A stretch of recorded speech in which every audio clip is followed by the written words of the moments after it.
네, 국민의당 토요일에 첫 보고를 받았고 당내 확인을 거쳐서 이제 어제 오후에 박주선 비상대책위원장이 직접 대국민 사과를 한 거죠. 네, 그렇습니다. 말씀하신 대로 어제 박주선 비상대책위원장 국회 정론관에 와서 기자회견을 열었습니다. 이번 사건과 관련해 대국민 사과를 했는데요. 대선 당시 국민의당은 문재인 대통령의 아들인 이 문준용 씨의 취업 특혜 의혹을 여러 차례 제기했습니다. 이 가운데에는 육성 증언을 통한 의혹 제기도 있었는데요. 하지만 박 위원장 이 내용이 모두 조작된 것으로 밝혀졌다고 고백했습니다. 검찰 조사가 시작되면서 진상 파악에 나섰고 대화 내용이 증언이 아닌 연기였던 것으로 나타났다는 겁니다. 박 위원장은 이유를 불문하고 사실관계에 따라 국민 혼동을 주는 것에 공당으로서의 조처를 하는 게 맞다고 봤다며 사과 이유를 밝혔습니다. 박 위원장의 말 직접 들어보시죠. 정말로 죄송합니다.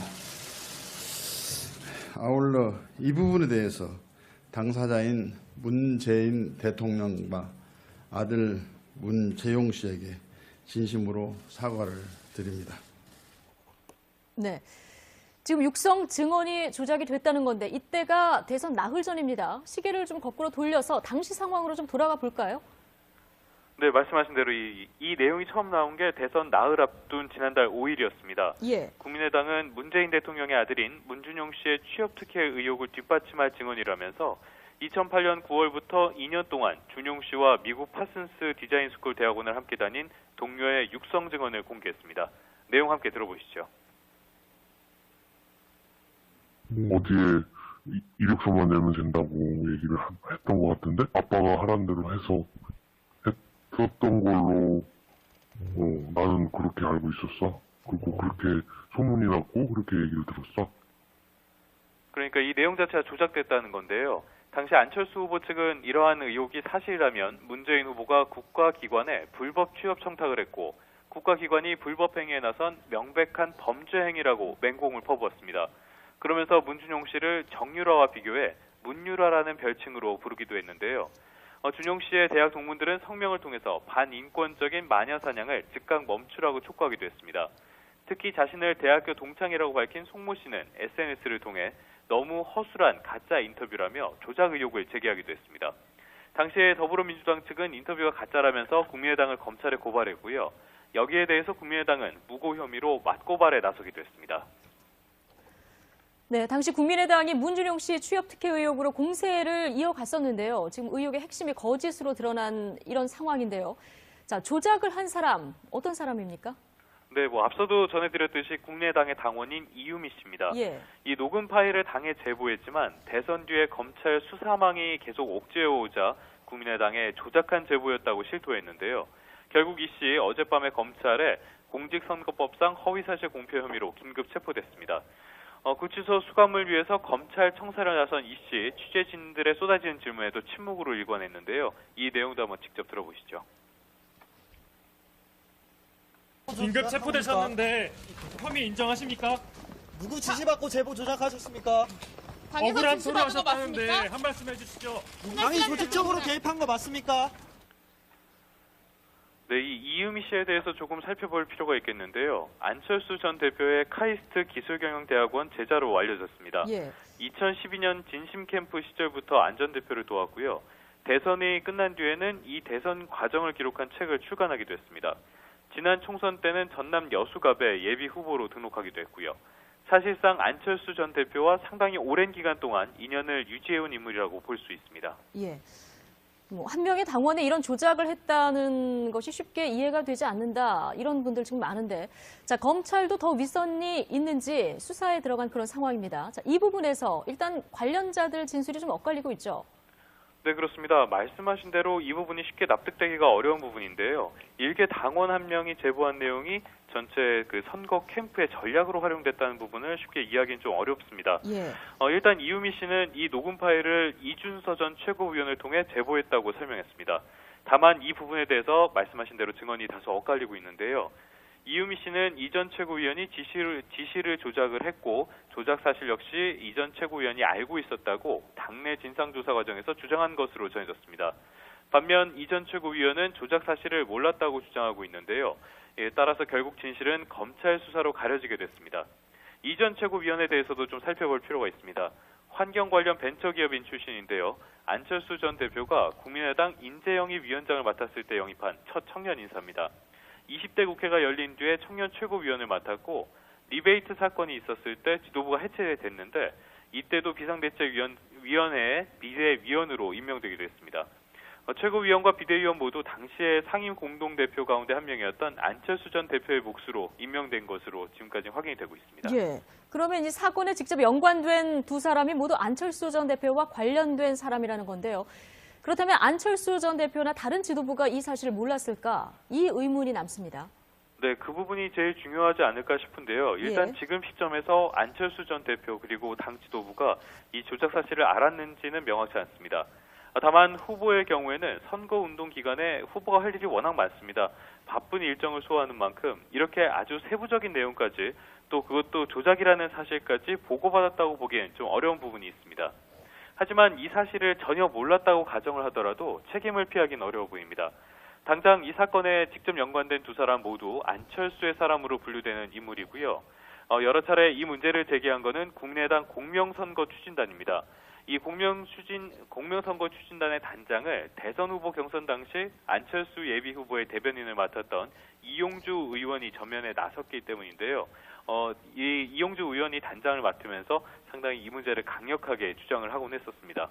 또 안철수 후보 본인 역시 TV토론과 유세 등을 통해서 여러 차례 이 문제를 제기하기도 했습니다. 안 전 대표의 유세 과정에서 했던 이야기가 있는데요. 이 내용 한번 들어보시죠. 저는 반드시 청년들 꿈 빼앗는 3대 비리 뿌리 뽑겠습니다. 이 3대 비리, 안 전 대표가 말한 3대 비리 가운데 하나가 취업 비리입니다. 이 조작된 내용을 직접적으로 언급한 적은 없지만 문준용 씨의 취업 특혜 의혹을 비판한 것으로 좀 풀이할 수 있는 대목입니다. 지금 안철수 전 대표 사실상 다음 대선 출마를 선언한 상태입니다. 하지만은 이런 부분들이 문제가 되면은 다음 대권 도전에도 상당 부분의 타격은 불가피해 보입니다. 예. 국민의당 역시 충격을 피할 수 없을 것 같은데 앞으로 국민의당 입지 기자들 어떻게 전망하고 있습니까? 네, 국민의당 이미 지난해 치명적인 상처를 받은 적이 있습니다. 그렇죠. 박선숙, 김수민 의원이 연루된 이른바 총선 홍보비 리베이트 사건 때문인데요. 당시에 안철수, 천정배 두 공동대표가 정치는 책임을 지는 것이라면서 대표직에서 물러나기도 하는 등 내부 혼란이 상당 기간 동안 이어졌습니다. 전당대회 이후에야 이 혼란이 좀 가라앉는 모습을 보였는데요. 이 사건은 1심과 2심에서 모두 무죄 판결을 받았습니다. 예. 이에 따라서 최근 들어서 상처를 좀 씻는 듯한 모습을 보였는데요. 이번에는 제보 조작이라는 대형 스캔들이 터져 나왔습니다. 당은 다시 한번 혼돈에 빠져들 수밖에 없을 것으로 보이는 상황입니다. 아직까지 공개적으로 자신의 의견을 내놓는 의원은 없지만 곤혹스럽게 됐다는 분위기는 계속 감지되고 있습니다. 특히 대선 패배 뒤 오는 8월에 전당대회를 앞두고 있다는 점이 더욱 쓰라린 부분인데요. 전당대회를 통해서 패배의 충격을 수습하고 내년 지방선거를 향해 다시 한번 당력을 모을 시점에 터진 일이기 때문입니다. 여기에 안철수 전 대표 같은 잠재적인 대통령 후보는 물론이고요. 당시 대선을 이끌었던 박지원 전 대표 같이 지도부에 역시 타격을 피할 수 없는 상황입니다. 이 국민의당은 중량감 있는 인물이 다소 부족하다는 평가를 받는데요. 따라서 이런 인물들이 타격을 받은 것은 국민의당 입장에서는 예, 저는 GH입니다. 요즘 우리 일야당 식구들 고생이 많습니다. 아, 잘 안 돼. 안 돌아가, 몇 개월 전부터. 왜요? 그 몇 개월 전에 무슨 일 있었어요? 아이고. 그 내가 없어서 그런가? 내가 없어 그런 것 같은데? 에이, 그래. 잊으셨어요. 그 어려울 때 천막 쳐서 구해놓은 사람이 나예요. 그러시죠? 그렇죠. 그럼 이 지경으로 가장 어렵게 만들어 놓은 사람은? 나. 재밌다. 그쵸? 짜릿한 어떤 자기 고백. 야. 내가 개그를 아니까. 나는? 아유, 그런 걸 또 뭘 물어보셔. 어렵게 만들어 놓으신 거 다 아는데. 인정? 당연히 인정. 하긴. 우리가 당만 어렵게 만들어 놓은 게 아니야. 아유, 그럼요. 나라 곳간부터 시작해서 국토, 환경. 나라 전체를 그러니까. 스케일이 있지, 우리. 예. 남다르지, 아주.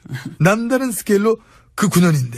예, 그래서 어쨌든 그 뒷감당 때문에 우리 당 식구들이 지금 어렵다고 하는 것 같습니다만, 예, 그렇게 징징댄다고 뭐가 달라지겠습니까? 극복해야지. 그렇죠. 그 예전엔 그야말로 이 천막이라도 쳐가면서 했었지 않습니까? 그러니까 그런 결기가 있어야 돼. 결연한 의지, 예. 독한 마음 그런 것도 없이 그냥 무슨 지도부 선출에 국민들이 뭐 관심들이 없대느니 뭐 인기가 떨어져 간다니. 그래서 국민들이 관심을 주면은 문자질을 하지 말라 또 어쩌라는 거야. 매일 우는 소리만 해서 뭐가 되겠나. 제가 그런 생각합니다. 이참에 한 번 더 치라 그럴까, 천막을. 쳤던 거 도치면 안 맥히지. 그럼 이번엔 비닐을 쳐. 비닐 당사. 예, 좋잖아요. 어떤, 뭐랄까, 이렇게 결기가 보이고. 지금 분위기는 비닐 갖고도 안 돼. 더 들어가야 돼. 더 통렬한 자기 반성과 세신. 그럼, 거적대기 당사. 거적대기 좋다. 그 의사당역 그 3번 출구, 4번 출구에 그 50명씩 나눠서 앉아가지고. 깡통 하나씩 들고. 그렇지. 저 손님 해주세요. 다시는 안 그럴게요. 나라를 깡통으로 만들어서 죄송했어요. 그런 식으로. 그러니까 그 정도 퍼포먼스는 있어야지. 그런 다음에 우리 당 식구들이 이 적폐 청산에 먼저 앞장서. 야, 적폐 청산에 앞장서면 바로 올라가 인기. 확실하죠. 그건 확실하지. 예. 이 확실한 길은 있는데 그 길을 못 가서 문제지. 그러니까 그게 문제지. 여기 와서 턱 걸리네. 안타깝네. 뭐 팔자예요. 그 자기 팔자는 다 자기가 만드는 건데 뭐 알아서 만들겠죠. 알아서 만들라 하고 우리는 만들라 한데 만두나 먹을까? 안 살았다. 들어갑시다. 문 열어요. 문 열어야지. 그런 말은 이제 그만두. 아이고.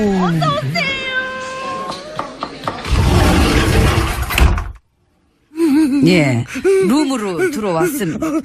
아유, 뒤끝 지금 너무 웃겨가지고 한참 웃었잖아. 지금 룸으로 들어왔어요. 그런 말은 그만두. 야, 좀 대단합니다. 룸으로 들어왔습니다. 알겠습니다. 그 밖에서 나눈 얘기를 계속 그렇게. 그 며칠 전에 한국 사회 여론연구소 한번 조사한 걸 보니까 그런 게 있더라고. 2주 전 건데 정당별 지지율에 따른 과잉 의석수 현황이다. 한마디로 이제 민심을 반영한 거지. 그래서 지지율 얼마를 받을 때 의석수는 어느 정도가 되는 것이 맞다. 그 적다 정상이다. 이런 식으로 했어. 그래서 일단 여당은요. 여당은 지금 이제 의석수가 120. 지지율은 54%. 54%의 지지율을 받고 있을 때 적당한 의석수는 162석이라 나왔어. 근데 지금 의석수가 120. 그러니까 한 42명 정도 모자라면 나온 거지. 아하. 그 지지율 계산할 때 그렇다는 거고. 그럼 우리 1야당은? 우리 이제 자한당은 의석수 107. 지지율은? 9. 그 지지율 9일 때 적당한 의석수는? 계산 다 나오죠. 39, 27, 27이지.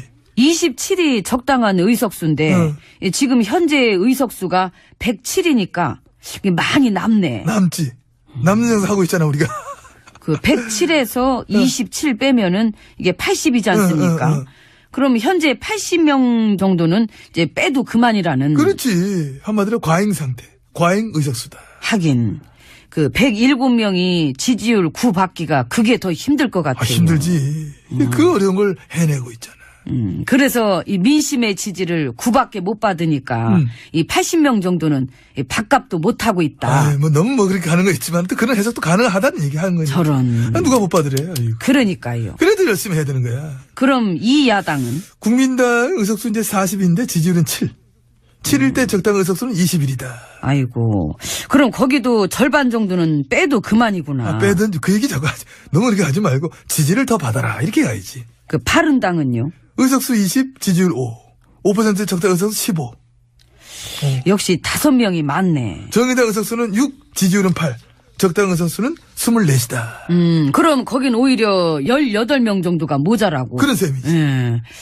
아이고. 물론 뭐 국민 중엔 지지 정당이 없는 무당층, 속칭 뭐 그런 것도 있고 지지율 조사를 하는 것도 그때그때 오락가락 하는 게 있기 때문에 그런 건 좀 있는데. 보면은 근데 요즘엔 많이 오락가락 하진 않잖아요. 그 야당들은 5, 6, 7, 8, 9, 10 그냥 왔다 갔다 거기서 거기니까. 어쨌든 뭐 이런 조사 절대적으로 말할 수 없어. 분명히 그렇지만은 한 가지 분명한 거는 민심의 어떤 국민들의 지지가 그만큼 중요하다. 그렇죠. 그거는 부인 못하죠. 우리 이제 민심 지지 이런 거 신경 안 써요. 지지 3% 받지만은 그래도 우리 마음대로 할 거야. 어디서 이랬다고 쳐봐. 정치인 나갔다고 하지. 근데 지금 이미 그거를 그래. 지지도 못 받아서 80명씩 20명씩 과잉 의석수를 갖고 있는 당들이 이 민심 지지 그 80% 찍고 있는 VIP랑 이 정부의 발목을 붙잡고 있는 상황이니까. 그러네. 이거 되게 용감한 거네. 민심이랑 이렇게 따로 놀면서 반대만 하고, 민심이랑 이제, 따로 논다는 거를 그게 나라에 도움이 되나 안 되나. 그 진작에 생각해 봐야 돼. 민심은 곧 뭐라 그랬어? 천심이다. 민심은 천심.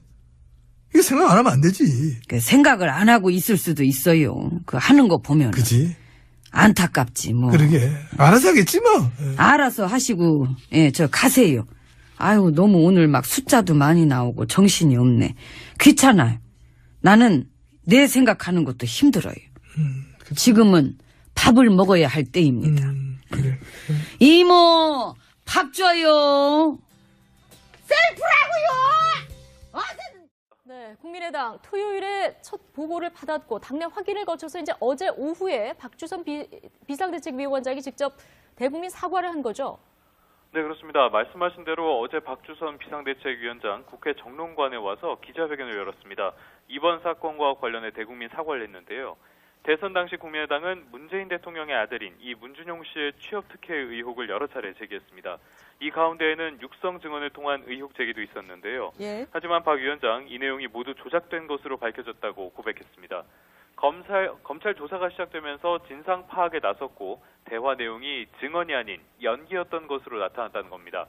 박 위원장은 이유를 불문하고 사실관계에 따라 국민 혼동을 주는 것에 공당으로서의 조처를 한 게 맞다고 봤다며 사과 이유를 밝혔습니다. 박 위원장의 말 직접 들어보시죠. 정말로 죄송합니다. 아울러 이 부분에 대해서 당사자인 문재인 후보가 국가기관에 불법 취업 청탁을 했고 국가기관이 불법 행위에 나선 명백한 범죄 행위라고 맹공을 퍼부었습니다. 그러면서 문준용 씨를 정유라와 비교해 문유라라는 별칭으로 부르기도 했는데요. 준용 씨의 대학 동문들은 성명을 통해서 반인권적인 마녀 사냥을 즉각 멈추라고 촉구하기도 했습니다. 특히 자신을 대학교 동창이라고 밝힌 송모 씨는 SNS를 통해 너무 허술한 가짜 인터뷰라며 조작 의혹을 제기하기도 했습니다. 당시에 더불어민주당 측은 인터뷰가 가짜라면서 국민의당을 검찰에 고발했고요. 여기에 대해서 국민의당은 무고 혐의로 맞고발에 나서기도 했습니다. 네, 당시 국민의당이 문준용 씨 취업 특혜 의혹으로 공세를 이어갔었는데요. 지금 의혹의 핵심이 거짓으로 드러난 이런 상황인데요. 자, 조작을 한 사람, 어떤 사람입니까? 네, 앞서도 전해드렸듯이 국민의당의 당원인 이유미 씨입니다. 예. 이 녹음 파일을 당에 제보했지만 대선 뒤에 검찰 수사망이 계속 옥죄어오자 국민의당의 조작한 제보였다고 실토했는데요. 결국 그런데 자, 검찰도 더 윗선이 있는지 수사에 들어간 그런 상황입니다. 자, 이 부분에서 일단 관련자들 진술이 좀 엇갈리고 있죠. 네, 그렇습니다. 말씀하신 대로 이 부분이 쉽게 납득되기가 어려운 부분인데요. 일개 당원 한 명이 제보한 내용이 전체 그 선거 캠프의 전략으로 활용됐다는 부분을 쉽게 이해하기는 좀 어렵습니다. 예. 일단 이유미 씨는 이 녹음 파일을 이준서 전 최고위원을 통해 제보했다고 설명했습니다. 다만 이 부분에 대해서 말씀하신 대로 증언이 다소 엇갈리고 있는데요. 이유미 씨는 이 전 최고위원이 지시를 조작을 했고 조작 사실 역시 이 전 최고위원이 알고 있었다고 당내 진상조사 과정에서 주장한 것으로 전해졌습니다. 반면 이 전 최고위원은 조작 사실을 몰랐다고 주장하고 있는데요. 따라서 결국 진실은 검찰 수사로 가려지게 됐습니다. 이 전 최고위원에 대해서도 좀 살펴볼 필요가 있습니다. 환경 관련 벤처기업인 출신인데요. 안철수 전 대표가 국민의당 인재영입 위원장을 맡았을 때 영입한 첫 청년 인사입니다. 20대 국회가 열린 뒤에 청년 최고위원을 맡았고 문재인 대통령과 아들 문재용 씨에게 진심으로 사과를 드립니다. 네. 지금 육성 증언이 조작이 됐다는 건데 이때가 대선 나흘 전입니다. 시계를 좀 거꾸로 돌려서 당시 상황으로 좀 돌아가 볼까요? 네, 말씀하신 대로 이 내용이 처음 나온 게 대선 나흘 앞둔 지난달 5일이었습니다. 예. 국민의당은 문재인 대통령의 아들인 문준용 씨의 취업 특혜 의혹을 뒷받침할 증언이라면서 2008년 9월부터 2년 동안 준용 씨와 미국 파슨스 디자인 스쿨 대학원을 함께 다닌 동료의 육성 증언을 공개했습니다. 내용 함께 들어보시죠. 어디에 이력서만 내면 된다고 얘기를 했던 것 같은데 아빠가 하라는 대로 해서 했던 걸로 나는 그렇게 알고 있었어. 그리고 그렇게 소문이 났고 그렇게 얘기를 들었어. 그러니까 이 내용 자체가 조작됐다는 건데요. 당시 안철수 후보 측은 이러한 의혹이 사실이라면 문재기 씨 어젯밤에 검찰에 공직선거법상 허위사실 공표 혐의로 긴급 체포됐습니다. 구치소 수감을 위해서 검찰 청사를 나선 이 씨, 취재진들의 쏟아지는 질문에도 침묵으로 일관했는데요. 이 내용도 한번 직접 들어보시죠. 긴급 체포되셨는데 혐의 인정하십니까? 누구 지시받고 제보 조작하셨습니까? 억울한 소리 하셨다는데 한 말씀 해주시죠. 당이 조직적으로 개입한 거 맞습니까?